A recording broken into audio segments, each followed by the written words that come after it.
professor Onofre, da UFMG, também da Bradt. Queria passar a palavra para o professor.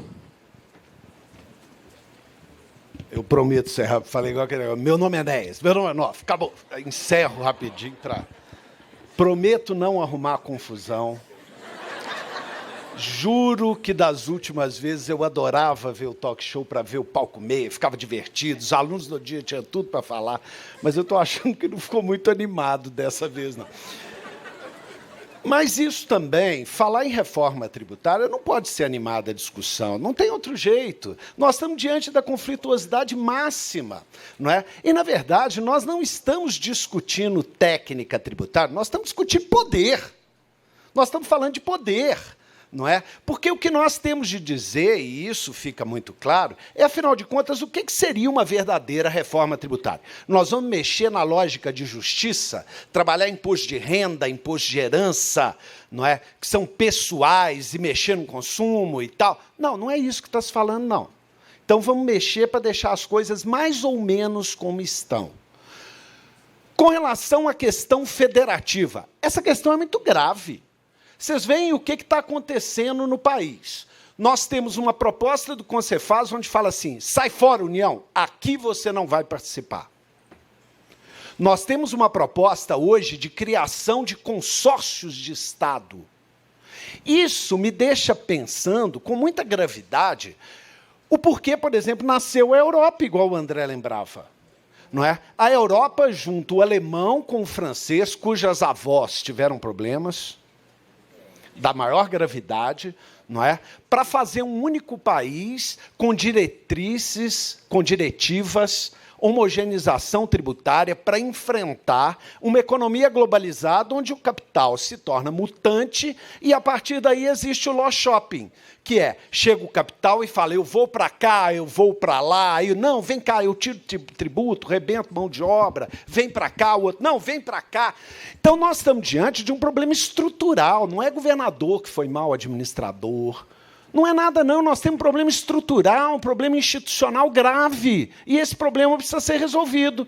Quer ver uma coisa? Guerra fiscal. Quase tudo está sendo desenhado para acabar com guerra fiscal. E a pergunta que eu digo, que realmente nós tivemos distorções que agravaram a guerra fiscal. Houve interesse em corrigir o problema da guerra fiscal? É claro que não. Resolvia a guerra fiscal na lei de responsabilidade fiscal. No entanto, nós tivemos hoje, a base do ICMS é metade do que era. Por quê? Por causa da guerra fiscal. Enchemos a mão em energia e combustíveis, tornando o sistema um caos, porque a receita não podia cair. Ou seja, o problema estrutural arrebentou cada vez mais o modelo e destruiu instituições. Você fala assim, Minas Gerais agora. Vamos falar de distorção federativa? Vamos falar da Lei Candir, então, desoneração de exportação. Ninguém aqui é a favor de onerar a exportação. Isso é óbvio, até porque Minas Gerais não tem margem. O agronegócio não tem margem. Discutia eu e o secretário isso. Ninguém é a favor de onerar a exportação, não. O problema todo é que Minas tomou um cano. 150 bilhões de cano. É isso que nós estamos falando. Falou assim, nós vamos compensar. Pode ficar tranquilo que está na lei. E não compensou nada. Tomamos um cano e o Estado hoje é quebrado e falido em virtude disso. Você fala assim, com todo respeito ao Rio. O Rio recebe 12 bilhões de royalties. Não é? Minas Gerais recebe 0,25 milhões de minério. É lógico que isso daí também não significa nada. Significa que nós exportamos. Aí você fala, o ICMS não incide na exportação. Ficamos com o quê, então, se somos exportadores de commodities? Sobrou o quê para nós? Afinal de contas, vamos fazer o quê? Viramos os quebradinhos. Você fala assim, por que que nós não pagamos, por que que o Estado não paga o tributo acumulado e tal? É lógico, ele não paga porque não tem dinheiro. Então, nós discutimos questões simples com a maior complexidade. Nós estamos diante, muitas vezes, do óbvio. O professor André bem falou o óbvio. Não é? Precisamos corrigir distorções do ICMS. Não é possível. Precisa do CONFAS aprovar para dar um benefício. e ninguém usa o CONFAS para provar benefício. Então, fala assim, o Supremo declara inconstitucional. Nós estamos diante do absurdo. Então, isso me coloca numa posição de achar que reforma tributária, todas as que vierem, vão ser uma bela brincadeira. Porque basta escrever na lei, na Constituição, daqui a pouco, os postulados. Fazer qualquer coisa, porque não vai resolver problema nenhum. Vai ter um jeito de burlar, ir no Supremo, fazer, dar um tombinho aqui, um tombinho ali, e no final o sistema fica absolutamente anacrônico como estava. Você quer ver? Acabou com o ICMS, rebentou a base do ICMS, em compensação, qual foi o tributo federal que mais cresceu? Contribuições. É um IVAzinho federal metido a ICMS, não é? Metido a ICMS, que acabou de transformar o sistema num caos. Então, abre-se mão do imposto de renda para poder criar contribuição e tributar consumo é mais fácil. Então, nós estamos diante de absurdos, um show de absurdos. Eu, hoje em dia, estou menos preocupado em pensar tecnicamente uma proposta e gritar eureka do que propriamente, não é? Em verificar que nós precisamos, sim. André, concordo com você. Propostas simples, que corrijam a não cumulatividade, que impeçam a concessão de regimes especiais da forma como eles são concedidos. Como que nós vamos resolver o problema do ISS com outro? Que vai ter que ser feito um movimento com mais calma e tranquilidade, porque nós estamos diante de uma zona de alta conflituosidade. Você quer ver um outro problema? Estamos falando de impostos municipais. Pois então, eu digo, nós temos 67% da carga na União, 26% nos estados e 6% nos municípios. Educação, 82% do gasto nos estados. O SUS começou com 80% de aporte da União, hoje é menos de 40%.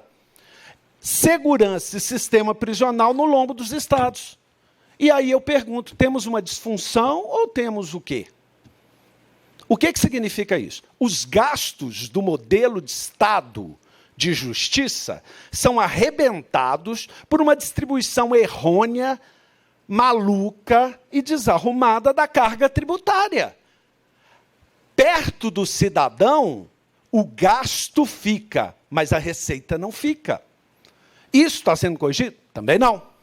Por isso que eu gosto tanto da proposta do Concefaz, pelo menos nesse ponto, não é? Na medida que ela cria um fundo de compensação das exportações, porque senão um Estado exportador, igual Minas Gerais, paga a conta. Não é? Segura o câmbio, mas paga a conta. E você compensa as perdas. Eu cada vez sou mais mineiro e menos brasileiro. Estou achando que fundo para compensar o problema dos estados, como o do Nordeste, isso é uma obviedade. Senão você vai ter, você fala assim, fica aí, mas eu não tenho visto, não interessa, você vai ter a mesma alíquota. Mas não interessa, minha mão de obra não é nada, você que se dane. Ou faço um fundo que compensa isso, ou não há federalismo. Outra questão, 5.700 municípios. 6% do total da receita tributária do país é feita de tributos próprios dos municípios. E 11% de transferências. Mas a coisa fica mais bonita quando a gente vê que mais de 80% dos municípios têm menos de 20 mil habitantes. E nós temos o quê? Fisco de São José do Norte, nós vamos montar uma estrutura fazendária em cada um deles, é isso que é bacana? Vamos montar 5.700 estruturas fazendárias, fisco, legislações e tal. Será? É esse federalismo que a gente quer? Temos problemas estruturais ou não? A verdade é que o Brasil fez uma Constituição calcada no federalismo cooperativo, mas não aprendeu a governar num horizonte de federalismo cooperativo. Teríamos de ter, como na União Europeia, 90% dos esforços voltados para a articulação dos Estados-membros, e só 10% cuidando da União. Aqui, 100% é autorreferente, centrado no forte Apache de Brasília, onde se desce passando por verificador de metal, desce de avião, complexo, longe do povo. A nossa Versalhes brasileira, distante do povo. Afinal de contas, talvez precisaríamos revisitar muito de perto o federalismo cooperativo. Teríamos que revisitar alguns pressupostos constitucionais, estão lá nos primeiros artiguinhos, não é? A partir daí, a gente avançar num equilíbrio de eficiência, justiça e federalismo. Caso contrário, possivelmente, nós vamos precisar de uma nova reforma tributária em muito pouco tempo. Muito obrigado, senhores.